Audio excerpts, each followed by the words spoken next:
Hey, it's Mike again, and it's Old Religion Dystopia, knowing versus belief, and well, I have a new guest, Crow 777, and we're going to talk more a little bit about him in his work. This is a reminder. Later on this week, another part of the series with M.K. Davis. Wednesday at 2 p.m. is research on cryptozoology. And a couple other things in the works for later on this week. And Marty leads 33, looks like he's trying to be joining me. Anyways, Crow 777 is a catbird that I really dig, and I really dig a lot. I like his stuff. You can look at you can find his works. He's got the YouTube channel, Crow 777 with the two R's, and it'd be Crow 777 Radio, and then his website is crow777radio.com. He's been doing a series with Jason, and I think that tandem is pretty awesome. It's cool that they found each other and they're working together. A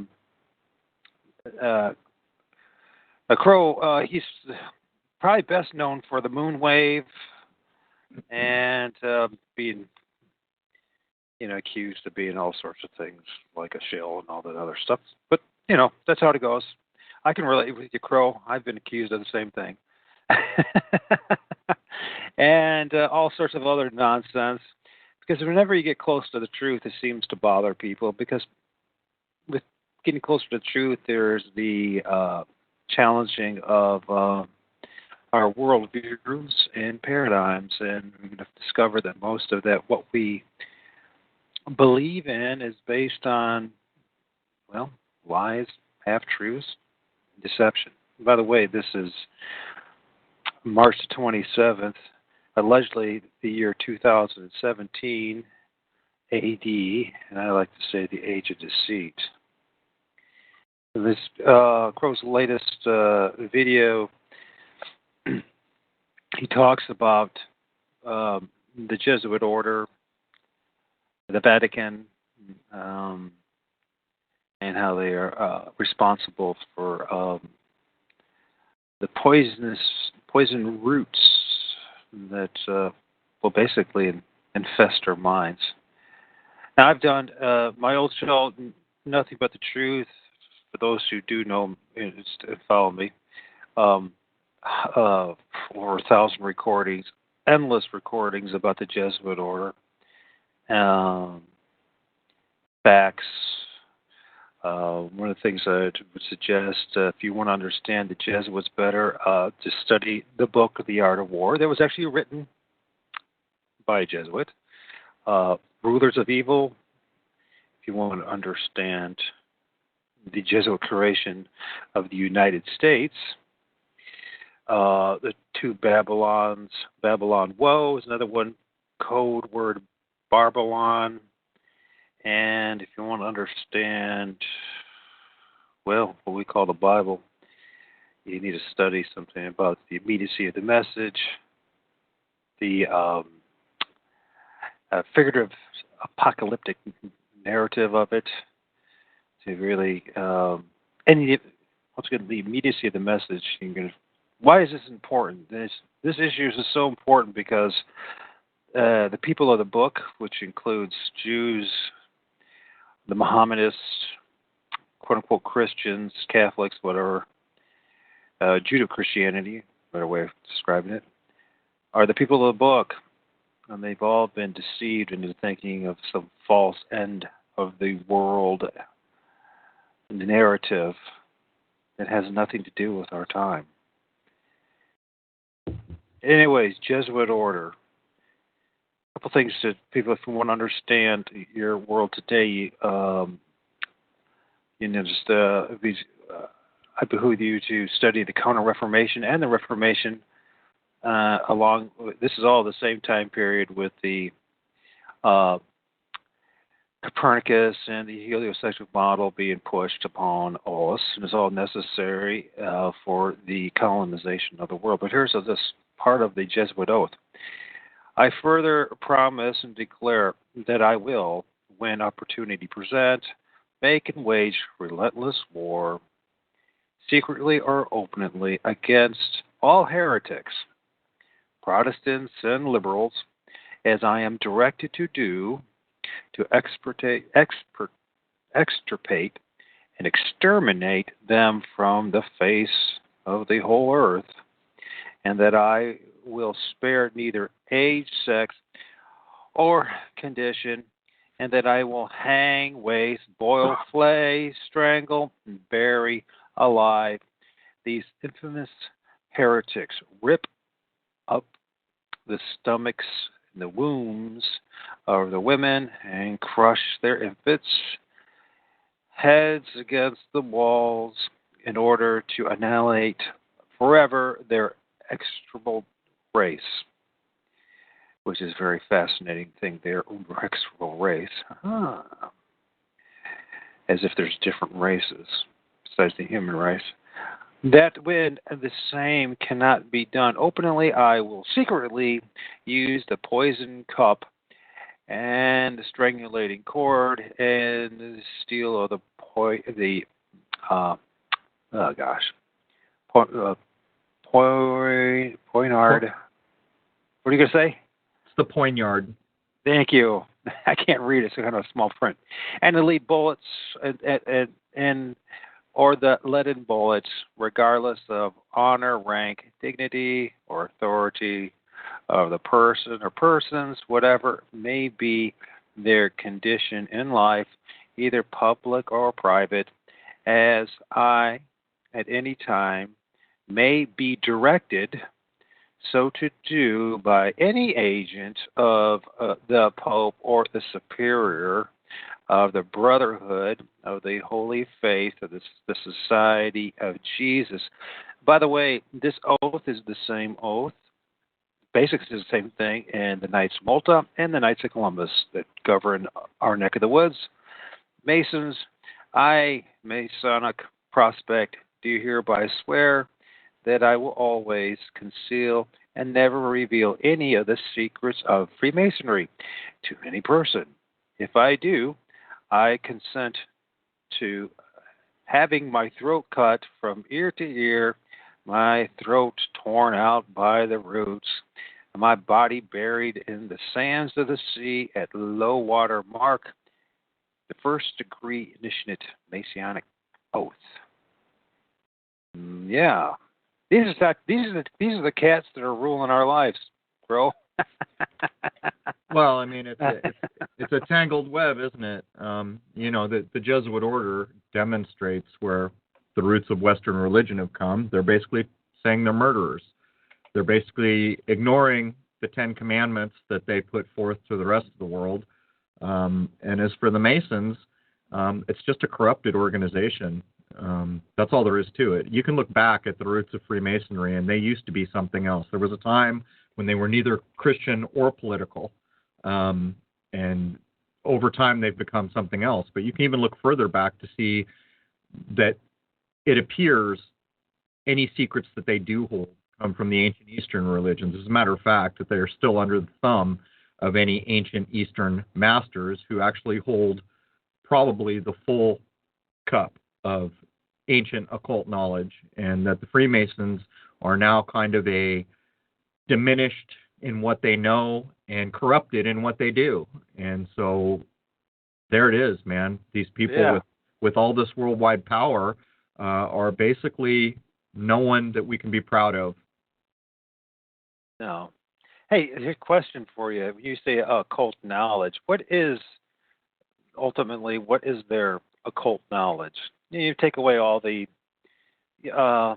astronomy, and although we'll talk about it, but you take away all the many different layers of the onion. What ultimately is it all about? It's about spiritual matters. A lot of it, the idea of the triune God could possibly and likely does correlate to the old Eastern ideas, but it's hard for most people to consider that or think about it, even though that it's probably likely true. It gets back to things like a human being having a physical body, a spiritual body, and then a third body. And while I have studied Buddhism, I've forgotten the words. I think some of the words are Dharmakaya. I just can't remember. I didn't realize we'd be talking about this. But it relates to the human condition, and it relates to things like what happens to us after we die. And it relates to things like how a human being can become a higher human being and start to ascend back up the ladder that we've apparently been falling down for so long. Interesting. That's an interesting perspective. Jose Barrera, we're doing a series on my show about this particular thing, and the conclusion that I've come to at this point when he talks about these occultic matters or these secret societies and what their real aim and agenda is simply mind control. Well, it goes to show what the modern Masons are, and people should distinguish. Your next door neighbor that's a member of a lodge is likely just a person that's a member of a lodge. But once you get up into the leadership of these things, these are corruptions. These are, glasses of milk that have basically had oil poured in them. Nobody wants to drink from that glass. They're interested in controlling money, wealth, people, mindsets. None of these things have to do with higher spiritual endeavors. And I would venture to say that any organization who is wreaking this much havoc in false belief systems and controlling corporations and capital in the way that they do, they don't even really have the ability to become higher human beings. It's a bit like the Vatican. They supposedly have the keys on their shield, on their coat of arms, the keys to heaven. While they may hold the keys, for my money, they can't open the door. They've gone a different way. They've gone to the dark side. Yeah, if not always. The Pope, he represents Pontifex Maximus. Actually, he is. And that series that me and Jose have been doing is called the Euro-Americano Magi's and their magic with a K tricks, which is very interesting. I find it dialogue for my money. But if you look at the papacy, all it is it's a political institution. The Jesuits are a military order of that. The Black Pope, if you look into it, fascinating stuff. I don't know if you've done much research about their involvement in the creation of the United States. The District of Columbia, and Lorenzo Ricci, he faked his death and was the Black Pope at the time. He came over and helped establish in the United States. And did you know what the original first name of what was the original name of Washington D.C.? Do you remember that? Wasn't it? Was it? Geez, I don't remember. Was it Columbia? I don't think that's right. No, it's going to blow you. It's going to blow your. Recall.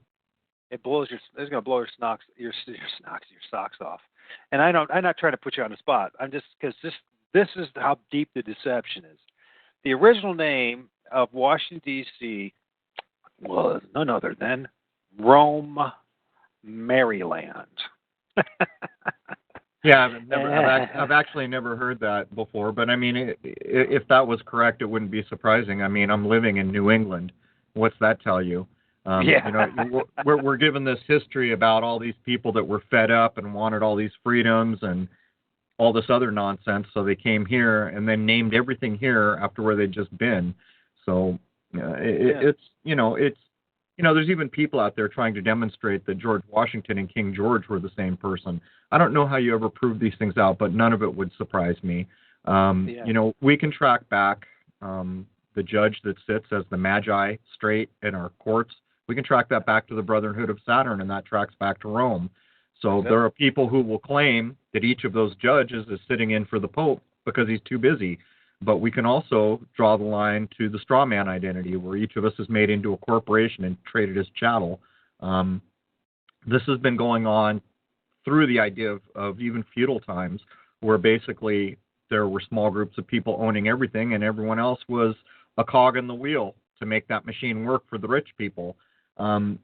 If these things are true, if the history has value, we can track it back. But whether or not it's true doesn't really matter, because we know that we're being traded on the stock market.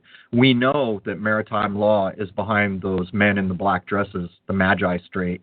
Right. There's no getting away from it. And so when you begin to understand that at one time these ancient endeavors for secret information were probably designed to elevate people to higher levels, and the reason it was hidden is the idea that comes from the Bible of casting your pearls before swine. In other words, you held these important tenets that could help people grow up and ascend to be a higher human being, but it wasn't for everybody, because everybody wasn't ready. And as a matter of fact, as we know this world works, if it was done openly, it would probably come under attack, and then there would be a threat to the information. But wholly, the ones that we see, that we're aware of, these, mystery, these old boys clubs, there's something altogether different now, and they're not involved in helping people ascend to a higher level at all. They're basically interested in controlling things, Maintaining status quo. That old all CNI within the triangle there. Well, it's a funny thing. It's a funny thing, because since we know that all this stuff came from the ancient Eastern religions that had their beginning in India, then we know these people, or at least the higher level people, understand the tenets of things like Buddhism, Hinduism, and even more ancient forms of religion and writings.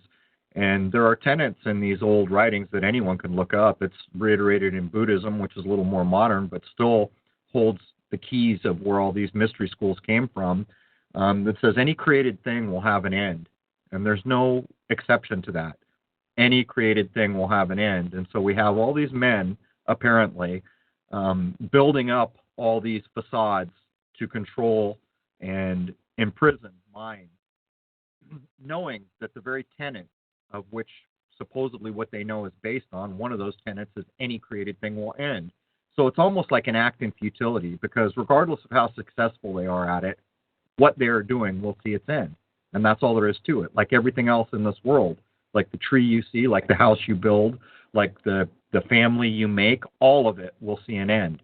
And so on the face of it, it's almost like an act of futility. Yeah, like the saying in the Bible is all is vanity, right? All is vanity of mankind. To prop ourselves up and our ego. It's all about our ego and that kind of thing. So earlier you said, you said I didn't know if we're going to go this direction. So I would like us to go down to the direction that you would like to go down after I ask one question, and that is, how do you and Jason hook up, man? Because you're a great tandem. I love what you guys are doing. Let's see here. I think, and I don't know if I'm remembering this correctly, it's been a while now, I think that Jason actually contacted me to do an interview on Secrets of Saturn, which is his YouTube channel. I believe that's how we met, but I'm not 100% sure about that. It's been a while. Well, it's been, you guys have been doing a wonderful series, and yeah, the way you two feed off each other is fantastic, and and it's inspired me. Here's something. Hey, do you know about Project Loon? I don't. I should preface our conversation. I don't really know a lot of the personages on YouTube. I just don't surf. Oh no. This is not a personages. This is a program that I've been doing this. I've been doing a series on Satelloons and Project Loon. And Project Loon is about the use of basically balloon satellites, and how, well, I don't know if you knew this, but 2/3 of the world still doesn't have internet access, and their big plan is to get a whole bunch more of these balloons out there to allow people to have internet access. That may be something to look into, man. Because I think you could tear that up, man. Look up Project Loon, man. Well, it does. It would not surprise me in the least. I've shown. I spent 4 years nearly nonstop filming the moon, and the things that you catch the most are little black round things. I've even had guests on my show that try to demonstrate that the oscillation you see in these objects and the supposed International Space Station, which I don't accept, they all have the oscillation pattern of a high-altitude balloon. But the things that I filmed, anyone who wants to put in the time can go do it. It's not an easy thing to do, but the point I would make is they don't look like satellites, and they're not the distance that we've been told either. And we can do the math if we know the right optical people, which I did, and prove that there's no way in heck these things are hundreds and hundreds of miles away from us. Just not possible. And that sets aside the idea of geosynchronous at 22,000 or half geosync. This is all nonsense. There are little black round things, and it would not surprise me to learn that these are balloons that we're filming at high altitude, and doing the imposter work for supposed satellites that don't exist. Yeah, well, the Bloom project's been going on for 70 years, and so yeah, if it's true, they've got the technology now. These balloons lasting now decades. Yeah, I saw a guy, a really high-end mathematician. He took the stated number of satellites, which is not an easy thing to do because it can be anything from like 20 to 30,000. That doesn't include broken ones or the hundreds of thousands of pieces of space junk that they lie about. But he did the math, and he demonstrated with math that if there were that many satellites up there, that we would expect to see a transit across the moon of 100 satellites every 3 hours every day, every hour of every day. And this is not what we see. I've had periods of time when I've been filming the moon, I've gone weeks without filming a dang thing. I've had other times when I've been lucky and filmed 2 or 3 things in a night. But I'll tell you what, none of them look like satellites, and none of them are outside our atmosphere, in my view. Yeah. And there's the other thing, too, about these balloons, that they're actually transparent, and the use of solar energy and et cetera. So the odds are, if you're actually seeing anything up there, that if it was a balloon, would they considered high altitude balloons, we're talking about like 18, 19 miles max. So it would be, whatever you guys are seeing up there around the moon, that's not what they're talking about. So well, I think the things I filmed are nowhere near the moon. They're way closer to us. But I would point out, even a big transparent balloon of some sort, when it's backlit by the brightest thing in the sky at night, you got a good scope, you'll probably see it, unless it's way, way too close. And then it would be so far out of focus you might not be able to detect it very well. But anything that's up there, well up there, that gets backlit by the moon, you'll be able to detect it. And then there's also the spherical drones that they've had now for several decades, that they're able to. In fact, you can buy your own drone if you want now, folks. You could a spherical drone to have in your own house, or bounce off the walls and go all over the place. So, so that's the thing. So, but what would you like to talk about as my guest? What are some of the things that you would like to focus on here? And well, I guess the world's your oyster. It's your show. I'm willing to go any way you want to go.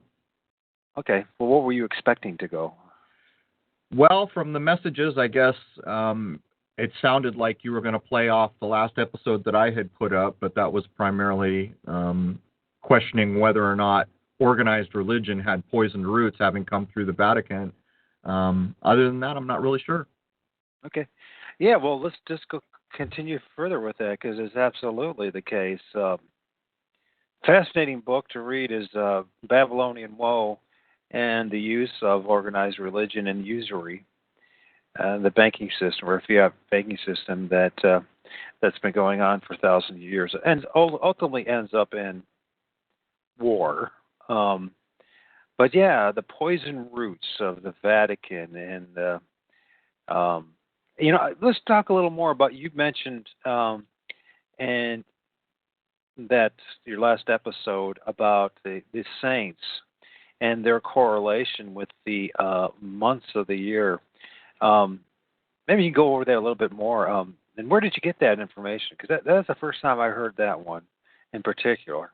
It's been around for a long time. There have been versions of what's called astrotheology, which a lot of people would like to make fun of, but it doesn't remove the fact that the Vatican basically equated the path of the sun with Christianity, and that was what got fed out into the world, became Protestantism or any other ism in the Christian world. It's in the Scripture. It's embedded in the Scripture. It's embedded in the characters in the Scripture, and there's no getting away from it. While I guess people can argue, and probably rightly so, that there are many levels of meaning in these texts, as for the saints and almost every single character that you will meet in Scripture, they're playing the part of the sun in any given month. And what they do is they take on the aspects of the sun in that month. And it just comes back to tracking the sky. Anyone can go look at, St. Peter's Square there and see the big obelisk from Heliopolis, the city of the sun from Egypt, and you can see the kind of rose compass around it, marking all the directions. I believe that avenue is due east, if I'm not mistaken. I haven't looked at it for a while, which would mark an equinox. Even the saints like St. Andrew are standing in front of what's called a saltire cross. That's what distinguishes St. Andrew, and that's actually a goniometer. Those two compasses brought back to back, and they're used to measure the angle of the sun coming across the equator. And of course, St. Andrew, who represents March, the old first of the year, the true first of the year, the spring equinox, is brother to the guy who is the new first of the year, where they jacked it back to January, and that's St. Peter. And of course, the Pope claims direct authority from his lineage to St. Peter, who is Aquarius, basically the water sign. And that, of course, plays into the whole maritime law and the strongman ID and all the other nonsense. But there's no getting away from it. This is not new information, but sometimes how you break information down and the time you choose to do it is maybe more useful to people. You've got to choose your words carefully. You've got to present your information carefully, and hopefully some people can look into it and begin to wake up to the fact that there really is no portion of our world that isn't weaved in illusion, and that does include religion. And the reason it includes religion for those of us in the West is because it all came through the Vatican. And the Vatican is a Saturnian brotherhood, basically, as is the Jewish people, and the Judaic religion is also Saturnian. It has been stated that the Islamic religion is encoded with Venus. I haven't done any work to demonstrate that, but it would not surprise me in the least, because the big three religions that were allowed to flourish were all nurtured by these same kind of secret hands. And while we can demonstrate all day long that Christianity was encoded with the sun, we even say the Son of God. Most people think it's supposed to be S-O-N, but the Vatican's intention was that it was S-U-N. You can even go into their altars and find representations of this. You can even go into Buddhism and see how it touched Buddha too. Anytime you see a figure in religion where there's like a glowing head or a halo, it's allegorizing the sun, and that was put there by people like the Vatican. Right. Acharya S. does some great work when it comes to this astrotheology as well, and Jan Irving does some good stuff, although he's kind of changes things. I know that, oh gosh, I just had a brain fart. Who am I doing a series with about this? Oh, Caesar's Messiah. Oh gosh, what's his name? We've been doing shows together. Oh, please forgive me. Please forgive me. Yeah. Well, here's the other thing too. From my research, and I don't know if you realize this, but I know I've heard to you. Probably the one book that you've read the most is that. By the way, that's Joseph Atwell. We've been doing this about the Caesar's Messiah, and it's many layers of the book, and astrotheology is a big part of it. But and you mentioned Venus, and from my research, and this is what really, I was hardcore Christian a year ago, man. I hated Joseph Atwell, and now he's becoming a regular part of my life. But from my own research, when we talk about Venus, the burden of Babylon, and if one reads that carefully, and then reads carefully Revelation 22, one's going to come to a shocking realization. First of all, before I bring this up, Do you have any Christian inkling in you? Because I don't want to offend you. Well, I was raised Christian, but that's not really here nor there at this point. Anyone out there listening who's a Christian shouldn't be taking offense to this. They should be challenging it. These things that we're saying can be verified in the same way you just mentioned the Book of Revelation. You know, for the longest time, so many people went at the Book of Revelation trying to figure out what was encoded there. Go look at the British coat of arms, and you can make a one-to-one allegory from, you know, these little things called horns. You're always wondering in Revelation, what are they talking about, this thing with 10 horns? People have done work on it. People can look it up and show that the British royal family, their coat of arms, is nearly a one-to-one match to the Book of Revelation when they're describing things like the dragon and, you know, the lion and the horns and all these, you know, outlandish beasts. It's out there. If people get upset by this, that's unfortunate, because it's not meant to be a stab at somebody's religious beliefs. It's meant to show what has become of all the information sources in this world. And, you know, I would submit to people, do we really need organized religion to ascend spiritually as human beings? I would submit that we do not. The idea from the Catholic Church of needing a priest, an intercessor, so that you can have access to God, that's nonsense. That's just stealing your power. You know, on the side of everybody's head who's listening there's temples. There's a reason things are named the way they are. Words have meaning, and I would suggest that each human being listening has the ability to ascend a spiritual ladder with the help of no one. It's great if there are people around who can help, but once you get into a group or an organization, this is where the problems come in, because the power centers of this world have targeted the organizations that matter, the information sources that matter. This is what they took control of early on, and this is what they're still controlling today. I did a show not too long ago to demonstrate that every movie, record company, media outlets for supposed news, there's down to two corporations now, it can be shown, that control all this. And the thing is, you can really say it's one, because all the boards of directors on these two corporations sit together and hire things like the Trilateral Commission. So basically, you're looking at one overarching group of people who control all the information sources. And this is nothing new. This is the way it's been done for as far back as we can see. Absolutely. Absolutely. Well, I strongly recommend anybody who's serious about understanding the ultimate punchline when it comes to what we call the Bible, to seriously study the burden of Babylon, which is in Isaiah 11 and 12, and Revelation 22, because you're going to find out who actually Venus is, who the Son of God actually is, and who God is. Oh, what a slap in the face it is. Oh, gosh, well, I finally figured out. Yeah, there's actually more to it than that, because if you take some of the oldest names for things like planets, those are mythological, non-existent personages like Zeus, Mercury. They're fantasies. What we see is the same storyline, the same idea being repackaged over and over and over again. They give it a new name, they give it a new costume, a new era. It's the same idea as repackaged and pushed out over and over again. The problem is that the valuable meanings in these things are never offered up. It's always unhelpful allegory or unhelpful surface readings that really don't give you much of anything, and many cases are unhelpful, the surface readings of these things. And so much of the early world, as far as we can tell, people were watching the sky. Well, why were they watching the sky? Well, they're watching the sky because it's the only true clock we have. The only true division of year we have is solstices and equinoxes. This told people when to plant, when to harvest, when bad weather was coming, and it was going to be basically hell coming down to the low point of the sun at the winter solstice, the allegory of fire and ice. Winter has always been the allegory for hell in many scriptures.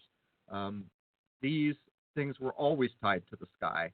And so when we come up into the modern age and the onset of science, it became this whole other thing where the geniuses at NASA can take one of the moons of Jupiter like Europa and tell you anything you ever wanted to know about it, but they can't even tell you.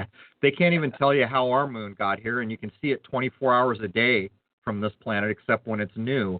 When you begin to break it down, it's quite apparent that what's happened is the truth has been hidden in plain sight. And it's about what people are willing to believe, basically.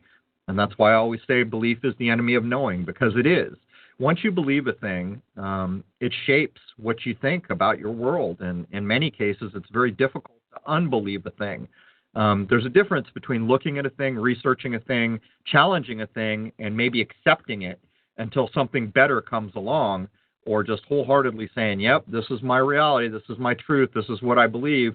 And this is basically how the system works. You're fed false things to believe in. And I mean, I won't really get into it now, but it's astounding the things that we were convinced that we should believe in that are so nonsensical from a common sense point of view. Yeah. Well, I hope someday that you will join me and do that, because that's pretty much what my show is about. You know, the funny thing is, you look at like the Apollo, we're talking about the moon now, and the Apollo mission and the supposed view of the Earth from the moon, and you see how small the Earth is compared to the moon. And then the latest imagery, supposedly, of some kind of satellite behind the moon to see the dark side of the moon and the Earth. And amazingly, the Earth grew by, the magnitude of, 12 times or more, 20 times or more. It's just like, all of a sudden it became huge, big. I don't know if you noticed that or paid attention to that. Yeah, we can demonstrate without any the slightest inclination of being wrong that the moonshot never happened. I mean, you can demonstrate it. There's no portion of the moon landing that can't be ripped to shreds. In the same way, this nonsense about going to Mars is now full spectrum all over all media. I think what is the Earth? Something like 4 times the size of the moon. Early on, that famous picture from the lunar surface of, the blue world down there, it was demonstrated a long time ago. It was the wrong size. And they made up all their nonsense about cameras and focal lengths and all this other BS that they always feed us. The truth is it was all staged. It was all done on a sound stage, or, their version of Photoshop back in the day, editing those images together when they were analog. It's kind of stunning to think about. It's almost like they never knew the digital age was going to come. Either that, or they thought they'd have much more control by now, because back then, when they presented us stuff, we didn't really have a way to review it very well. Like, if it came on TV, you saw it once. There was no way to record it. There was no way to review it. So basically, the little views of the lies they were telling us were only showed to us when they felt like showing them. They chose how long we got to see it, how many times in a row we got to see it. But on the onset of the digital age, we can take every little bit of nonsense they've ever pushed at us, we can put it on our computers, and we can review it endlessly. And this is really the big shift right now, where we don't have to rely on that 10 seconds they showed us in '69 of the worst quality video you've ever seen. Now what we do is we download it and we examine it frame by frame, and we're not fooled anymore. And so the problem here is that the majority of us still are fooled, and that comes down to belief. People want to believe what NASA is telling us. They want to believe that ridiculous spaceport in Truth or Consequences, New Mexico, just off the 33rd parallel, is going to be taking average people to space someday. It's not going to happen. You've been lied to about space your entire life. It is quite likely that nothing leaves our atmosphere. It is quite likely that space is misdescribed. And yet, until we get a sufficient number of people challenging and really demanding more from the people who have lied to us, we're kind of stuck where we are. Yeah. Yeah, it was, what, sorry, there's so much that we could talk about here, but, 2 points. One thing you're talking about, how degree of deception. Well, the quote from William Casey, the ex-CIA director, "We'll know our disinformation program is complete when everything the American public believes is false," and it seems to be that they have succeeded, except for the minorities. Those people are questioning, and I think this is my own personal experience. Has been when you talk about this ascending and this connecting with the Creator. is one of my observations has been that those who what's happening is he's actually waking up the few of us that will be receptive to this fact, and giving us the courage to accept what is true, the frightening prospects that, well, everything that we believed in just about is a lie. And it goes back to the moon now. What the moon, you spent all this time researching the moon wave, and I'm going to throw a loaded question at you. But if there's been one person that's been spending time seriously looking at this object in the sky, that the best that I can call at this point, what the heck is it? What are you thinking at this point? And I know it's subject to change, but what do you think at this point? Well, it's something that shouldn't be there, isn't it? We haven't had any authority figure of any kind weigh in on it. I even made clips back in the day saying to all my followers, go call your local observatories and get someone to weigh in. Well, a guy up in Canada, I think if I remember back correctly, did finally get one observatory to weigh in. They gave him a terse one sentence that it was clearly atmosphere. We filmed something that was not previously known. The 2012 footage is the best example. I can't tell you exactly what it is, but I can tell you one thing for sure. It demonstrates something that's probably very important.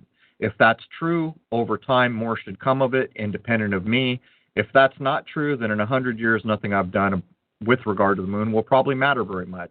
But in the meantime, I think the response that we've seen from the world at large with regard to the lunar wave tells us that it's probably something important and probably something that should be explained or studied by a lot more people. And I would also add, that was an accidental catch. I was trying to get things transiting the moon because I had recently seen black triangles, and I filmed that. When I came to understand it was a filmed event, then all the study happened and a lot of people got involved. A lot of people reviewed the footage.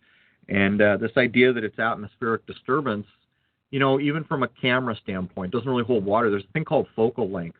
And most cameras that are decent, like the ones I was using, have a focal length, and they have a depth of field, which means you can have an object in focus, or the foreground will be out of focus, or you can have things in the foreground be in focus, things further away would be out of focus. If you go back and scrutinize the lunar wave, you'll see that it's just focused just as well as the moon is. And in almost every example you see of it, this is true. And that tells us something. Unfortunately, it doesn't tell us what it is. And, most people are familiar with the clip I made, I don't know, almost a year ago. I've forgotten how long, where I finally announced I think it's likely that space might be some kind of liquid. If that ends up being true, or holding water, to make a pun, then maybe we'd start to get closer to what the lunar wave will be, because clearly it does have an aquatic feel when you see it. It almost looks like a massive arced plasma screen resetting itself or something. It's a very bizarre thing. To this day, when I go back and look at that footage, when I haven't seen it for a while, it's as stunning as the moment I realized it was important. Well, this is the irony. When you were willing to say that, is when I was willing to take you a little more seriously. Now, I know that you falsely, or this goes back to the beginning, and when I mentioned that you're falsely accused of being a shill or some kind of disinformation aid, and I wasn't doing that to be kind of controversial, but just the fact that whenever you're pursuing something that's against the norm, the mainstream, there's going to be groups of people, whether they're organized by some government agency or just very stubborn, narrow-minded religious, folks or whatever it may be. But, because that's what I finally come to the conclusion from my own basic observations and just not even using a telescope, but also looking at what you're doing, what the stars look like and their waviness, in blue, maybe taken seriously, maybe a little bit what some of the Bible has to say about the firmament and whatever that is. It's very vague, but I mean, and a refraction of light, they talk about, that somehow the whole sky would be blue. I don't buy into it. So why is it blue? What is up there? Could it be, we live in a water, like a bubble? It's a possible thing. There seems to be a barrier between what we call low Earth orbit and what we call space.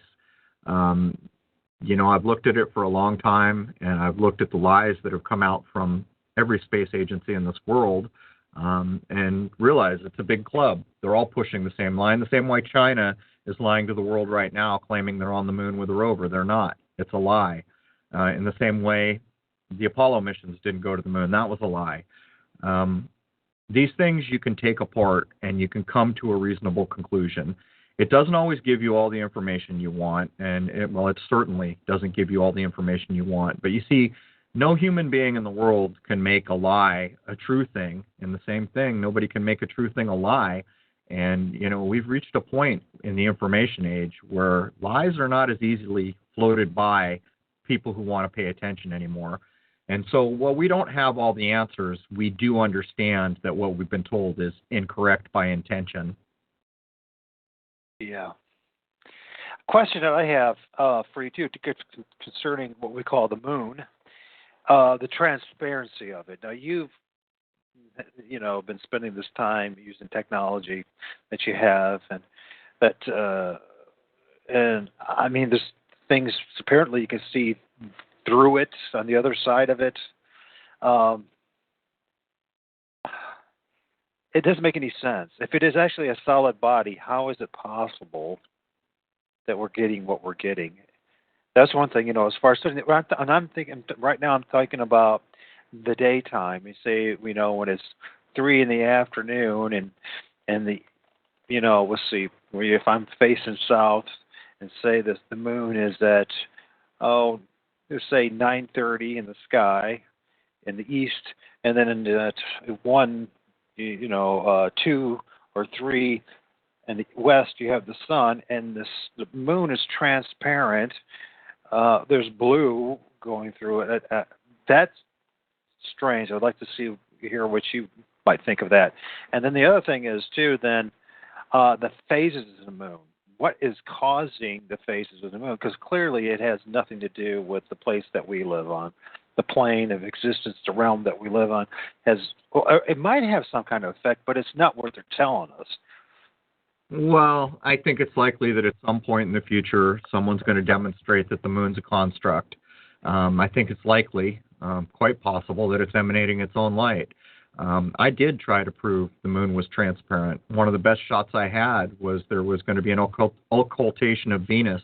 Venus is one of the brightest things in the sky, and apparently when the moon is new or very young and it occults something, there are plenty of accounts out there you can dig up where people saw right through the moon. Now, one of the peculiar things about this is, words and language have meaning, and I've always wondered, why do they call it a new moon? It's not new at all by the description we've been given. It just means the light traveled across it. It's blacked out for a day or maybe a little more than a day, and then it begins to be lit again. So why would they call it a new moon? And I think there's something to that.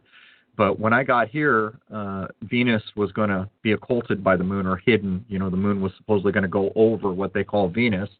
And I had 5 clear days running up to this. And the morning of, the chem planes were out in full force. And every time I've had a decent shot of seeing something occulted by the moon, this is what's gone on. It's been obscured by chem planes. Doesn't mean that we're going to be foiled forever. I've made clips about this. I've told people if anything bright is ever occulted by the moon when the moon is new or young, it's an important thing to film because we may be able to demonstrate that the moon is transparent. But, I did the same thing with eclipses where we're told during a solar eclipse that the moon is covering the disk of the sun, and just by some miraculous chance, it's the exact same size as the sun because it's 400 times smaller and the sun's 400 times further away and all this other nonsense we're told. And I had predicted that there are shots where you will be able to see the limb of the sun through the limb of the moon. And one of the last big solar eclipses we had, there were footage produced where you could see that very thing. But in the last solar eclipse that I filmed, I reasoned out that if the moon is approaching the sun and going to block it from our view, that means that the moon should be backlit better than any other thing ever in the sky can be backlit, because the sun's going to backlight it. Right. And so I said I should be able to detect the moon coming into that eclipse. I used light obliteration. I used every camera trick I could think of. I had a full spectrum camera, which I also used. I could not detect the moon coming into the eclipse until it broke the limb of the sun. And I think this tells us something. I think eclipses, like nearly every other thing we've been told, are intentionally misdescribed. And not only that, whether or not it's actually the moon doing it, in my view, the moon is not a rock in space and it's misdescribed. So again, we're left wanting to know a lot more than we currently do, but being able to understand logically, not to a certainty, but pretty darn close, that something is absolutely wrong with the descriptions we've been given. Absolutely. What about lunar eclipses? What about that? Well, there's all kinds of work that I did on this, and I'll give another example of the thing I filmed. There's when the moon's well lit, there's this little white crater that's about 40 miles in diameter called Aristarchus, which we can apparently see with our naked eyes, most of us, from 230 or 40,000 miles away, whatever it's supposed to be. Quarter of a million miles. And actually, if you get an optician to do the math, it is mathematically feasible that we can see it, but I still have problems with it. But what I did was I took my full spectrum camera as a lunar eclipse, and we're told what's happening is the shadow of the Earth is going to go over the moon and black it out. We're further told that there's like an umbra, a penumbra, there's all these portions of the shadow, till you get down to the darkest little center portion of the Earth's shadow where it blacks out the moon. So what I did is I put my full spectrum camera on a scope, and I watched the Aristarchus crater. And the thing about my full spectrum camera is at any portion of the eclipse, I could light up any portion of the moon so that it's not blacked out to my eye. But here's the rub.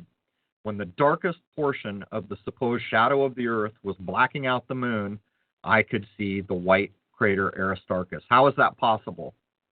You can't see white in the absence of light. You just can't. And so if the moon is blacked out with the darkest portion of the Earth's shadow, how is it that my full spectrum camera can get enough light to show me the white Aristarchus crater? It's just one of these many, many things that make you question what you've been told your entire life. And again, these are not definitive proofs, but when you begin to add the multitude of things that you can find out from firsthand observation, it stacks up to quite a brick wall, and that brick wall tells you that you've been lied to your entire life about things. And unfortunately, this doesn't tell you everything you'd like to know, but at least it gives you a chance to challenge the nonsense you've been swallowing your whole life. Yeah, and I think to allow yourself to have the freedom to start thinking for yourself and observe things and make up your own conclusions about things. Well, there's a new thing going on now, not to interrupt, but there's a new thing I would point out. About 2 weeks ago, I quit getting alerts on YouTube for the channels that I follow, and I only follow a few small channels because I just don't want all the noise in my mind. I don't want to have to constantly be trying to figure out what is valid and what is not. I just want to be able to think and do my show and make my clips. But I started saying to people, is anyone else seeing this? And apparently a lot of people were seeing it. And then we came to realize that you had to do your settings and do all these other things. What they've basically done now on YouTube is made it difficult to be alerted and to follow the people you follow. It comes in as a comment or these other things where if you don't immediately stop and go view the comment that says they put up a new channel, you're going to forget about it. It's not the same as having the old feed where it tells you, oh, there's 3 new videos on this channel, and it sits there till you use it. You see, these are all attempts to control how people are speaking with one another, how information is being shared. Some of the best channels out there who have been challenging false news, as an example, from the get-go, from the onset of when I came into YouTube, started really watching it. I think it was 2012 when I started watching it and put my channel up, I think at the end of 2013. It's a different world from even then. The information that was being shared then and the perceived censoring that was going on, it was all there, but not to the level we are now. And within the last 2 weeks, they have again put another measure in place that is obviously designed to make it more difficult for people to easily follow new videos being posted and make it more easy for people to forget or have to actually go click through their list. You know, some people could have maybe 50 channels they're following, who knows?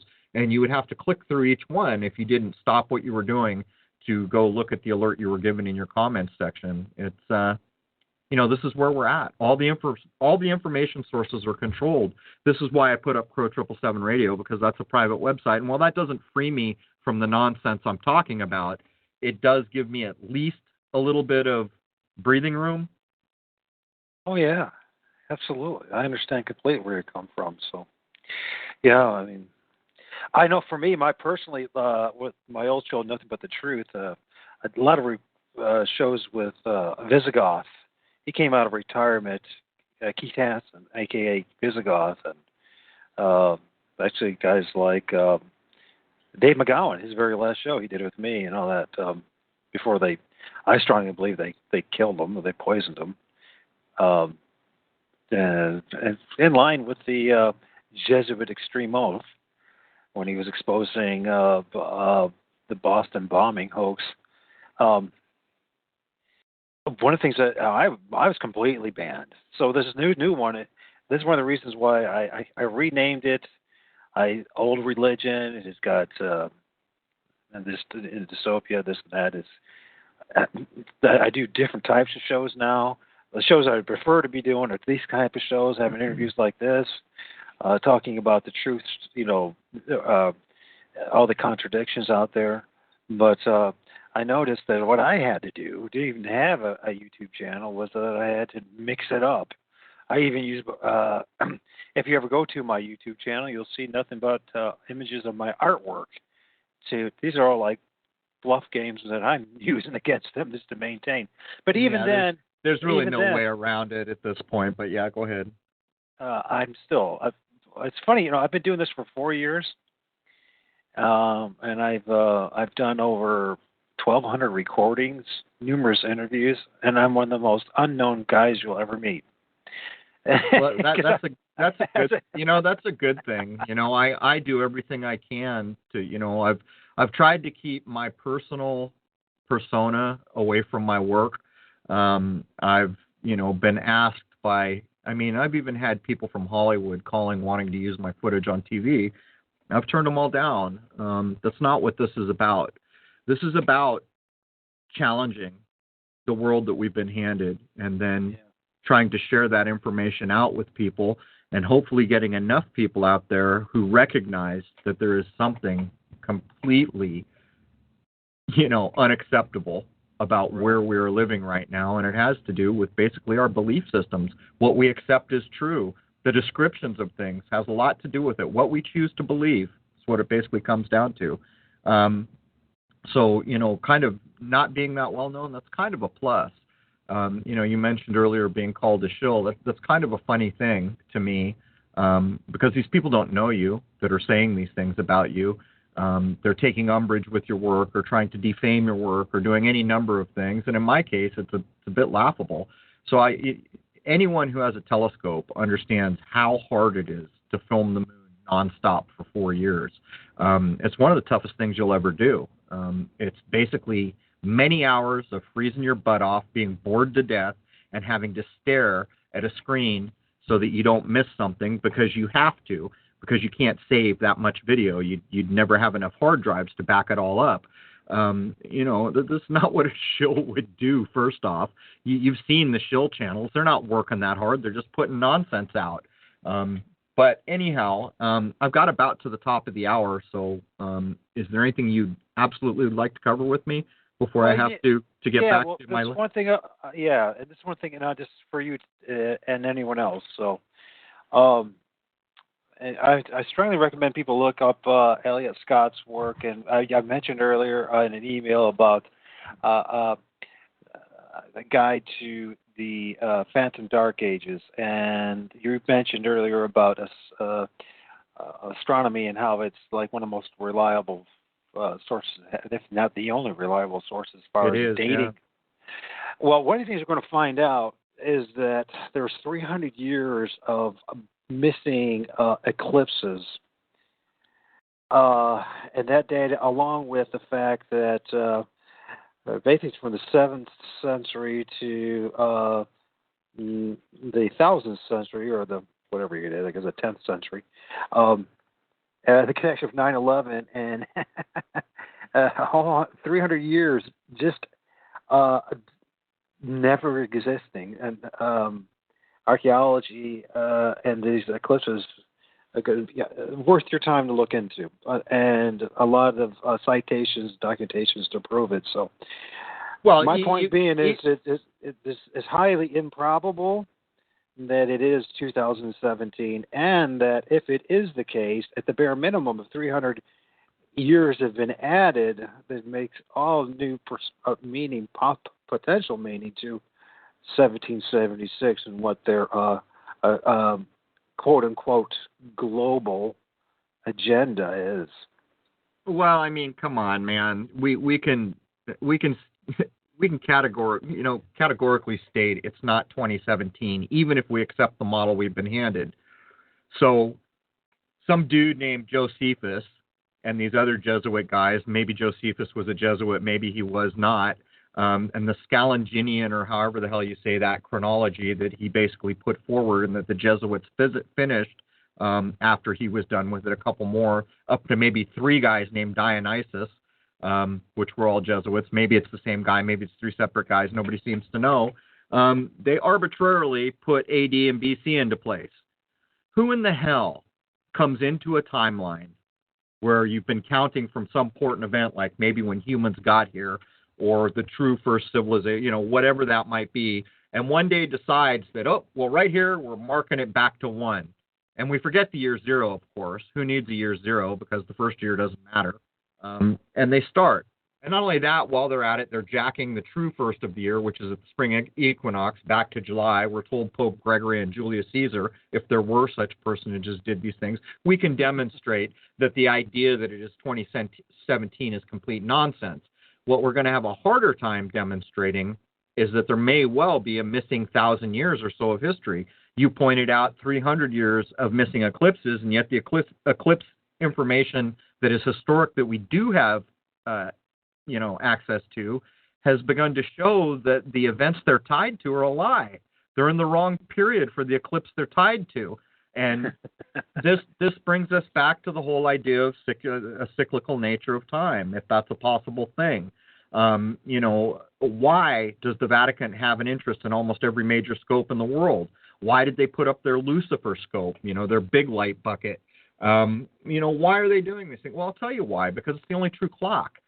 So if in the secret occult knowledge from ages gone by, there is a definition of cyclical time, what happened, what comes next kind of idea, that would be a good reason to look at the sky. It would also be a good reason to lie about it if your goal was to control every facet of human existence, which appears to be on the docket for these jackasses. But I would point out, it's not 2017. That's an arbitrary man-made thing that we all use to sign our damn checks and our other stupid legal documents tied to our strongman identities, I might add. They arbitrarily stuck a year 1 in there and said everything before this is BC, everything after this is AD, and it's nonsense. It's all nonsense. And not only that, what is the year by the Jewish calendar? You go to almost any Freemasonic lodge, and they'll have a Jewish year date there, and I think it's 5777 is the year now since last October. I think last October we went to 5777. I'm not sure about that. Something like that. Why are they counting from 5,777 and we're only counting from 1,917? And if you go into Islam, they're counting from a whole other starting point of some sort. But clearly the Jewish date goes back the furthest. It would be nice to get a rabbi in a room who actually isn't going to lie to you and treat you like shit, treat you like a piece of garbage because you're not Jewish, and say, hey, Rabbi, what are you counting from? Why did you start counting 5,777 years ago? What was so important that count started there? Because we live in the West and we're ruled by the Christian calendar that we've been handed, And we think it's only 1,917 years, and we know some dude named Josephus made up a false history and put a year one wherever the heck he felt like. These are true things. But again, why would that? Does that rabbi even know why they're counting 5,777 years ago? You see, these are the things that demonstrate. It's no different than taking a Mercator projection map and a Peters projection and a Gauss Peters and putting them all next to each other and realizing nobody really knows the shape of a continent accurately or the size, the landmass, because they're all different. If they're all different, that means you can't trust any of them. And they're admitted to distort, how big a landmass is. It's the same thing. So who's right? Islam with their current year count, us with our 1,917, or is it maybe the Jewish community with their 5,777? And by the way, how is it that history can only go back under 6,000 years? How is that possible? There's more logical things that we could ask about this construct we've been handed. But at the root of it, I would say the movie The Matrix was telling you something. When Morpheus tells Neo, we don't know what year it is, but it's likely closer to this. This is what the new chronology people are about. This is what they're going to try to do. And it's not the oldest movement in the world. Some of the main movers and shakers like Anatoly Fomenko, these people are still alive. So, there's a there, but it's just getting started. Yeah. Hey, hopefully you enjoyed the conversation you had with me, because I sure did. And hopefully down the road we do another one. And there's a couple of things that I'd like to share with people, too, about Josephus. My conversations with Joseph Atwell was pretty overwhelming that Josephus was not a real person. It was too perfect of a construct, if you will, of a made-up person. Also, one would also look into, as far as dating goes, the legitimacy of a character named Charlemagne, whether he really existed, and Muhammad. Yeah, I don't think Charlemagne existed, and I think that Mr. Atwell is probably correct. What we see with this false chronology we've been handed is the idea that there's only this certain number of storylines in our world. Whether people want to say it's 12 or they want to break it down, what makes a unique story down to 3 or 5. Some people claim there's 30 or more. My point is, what we see in the false chronology is the same damn story, repackaged, slightly modified, given a new cast of characters, new costumes, new era, new part of the world, new kingdom, new whatever, and they shove it down your throat over and over and over again. And I would suggest that any logical person can understand that if there truly are nearly 7 or 8 billion or whatever we're up to in this world, that the probability of storyline should be immense. What's the likelihood that some kingdom in far-flung China 1,000 years ago is going to resemble any Western kingdom in terms of what happened, how it was, how culture was formed? And what we see is the same bad chronology, bad history, repackaged, slightly modified, and then thrown back at us over and over again. And, it's still young. People are just getting to really start to seriously challenge this, but I don't think there's any doubt. We see it in, if we can see it now, why wouldn't we suspect that it was going on previously? And we absolutely see it now. What is 9/11? What is the Boston bombing? What is Sandy hoax? What is the Oklahoma City bombing? What is the crazy stuff that went on there in Waco, Texas? It's all false events. These are all false events that shaped our history, that were written into the historical record. And not only that, it's the same damn event over and over and over. Oklahoma City happened. Oh, a building got demolished, or most of a building. 9/11 happened. Oh, 2 buildings got demolished. Or all the false gun news. How many handgun violence stories have we been fed in the past 3 or 4 years? It is the same story shoved at us over and over. It is directly tied to our calendar. It is numerically coded in gematria or numerology or whatever you'd like to call it, and it is the same playbook that we see going back through history. But anyhow, I'm almost out of time here, bud. I've got an engagement that I've got to get to, and I really want to thank you for having me on. Yeah, man. Hopefully we can do it again. I enjoyed the conversation. Sounds like we have a lot more to talk about. So, all right, man. I'm sorry I didn't know more about the people you were bringing up. I just don't surf. I don't read the news. I'm kind of like a hermit. I just kind of keep to myself. Yeah, I'm the same way. So it's just I have my bit of the world and you have yours, but they cross paths here. So before you go, just tell people how they can get a hold of you, how they can what's up with your... All right, you can find me on YouTube as Crow777, and my podcast or my private website is crow777radio.com. I'll be launching a new website here very, very quickly with a real forum in it to try to get the conversation the hell away from the corporate places like Facebook and Google and other places. We shouldn't be having forum-like conversations. Yeah. You're going to try. Good. Excellent. Go all the way. So, thanks, man. Otherwise, right, don't even start. Same. To you, man. Bye. If you're going to try, right. go There you go. all the Crow way. 777, man. This could mean losing Good job. girlfriends, wives, relatives, jobs, and maybe your mind.